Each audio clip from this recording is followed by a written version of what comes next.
Vice President Kamala Harris is visiting Honduras to address the root causes of migration. Meantime, in Texas, a border summit was held today to give attorneys general from 12 states a firsthand look at how the border crisis is affecting the Lone Star State and ultimately the entire country.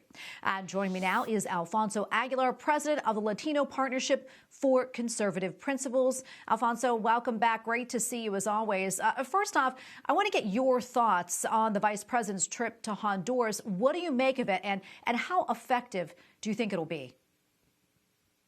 Well, sadly, I don't think it's going to be effective at all. First of all, she is the border czar. President Biden last year nominated her to that position to deal with the root causes of the border crisis.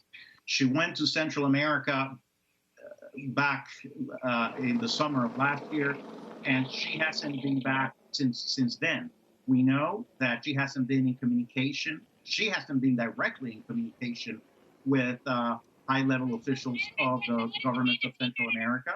The president of Guatemala recently said that since that visit during the summer of last year, he hasn't talked to Vice President Harris. So, I think it's a PR visit. She's trying to show that she's trying to do something, but I don't think it's going to lead to anything. The other thing is that the new president of Honduras is a socialist and with sympathies to the Maduro regime in Venezuela. I don't think she's going to put in place policies that are going to resolve the economic situation in Honduras. To the contrary, I think she's probably going to put forward policies that are going to impoverish the people of Honduras and generate more migration. So that's what I think of that visit.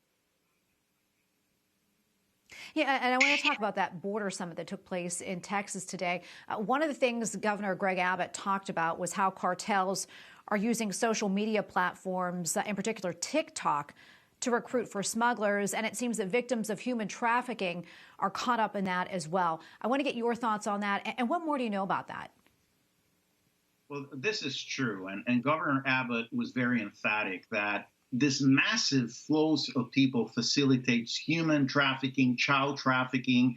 So, as has been reported, last year we received over 2 million people arrived at the border illegally.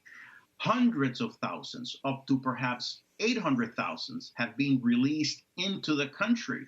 So what cartels are doing, trafficking cartels, are communicating through TikTok, through social media, to recruit smugglers on the Texas side, on the U.S. side, so that those persons that are released into the U.S. can contact them, and they can be moved to wherever they're going to take them. So this is the situation that President Biden has created by undoing President Trump's border security measures, and also by changing the rules of the asylum process, facilitating asylum abuse. So he was very emphatic that this administration is facilitating the trafficking of people.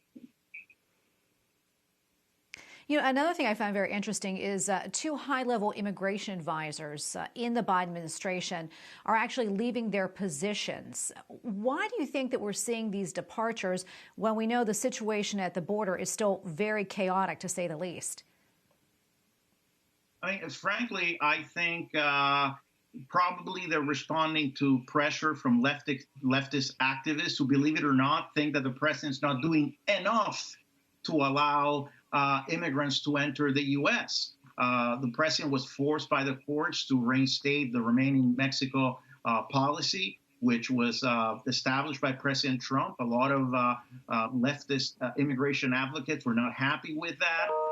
So he's getting a lot of pressure from the left to be even more liberal in how he approaches border security. Well, Alfonso, unfortunately, we have to leave it right there. But thank you so much for your time and analysis. We always appreciate it. Thank you for having me.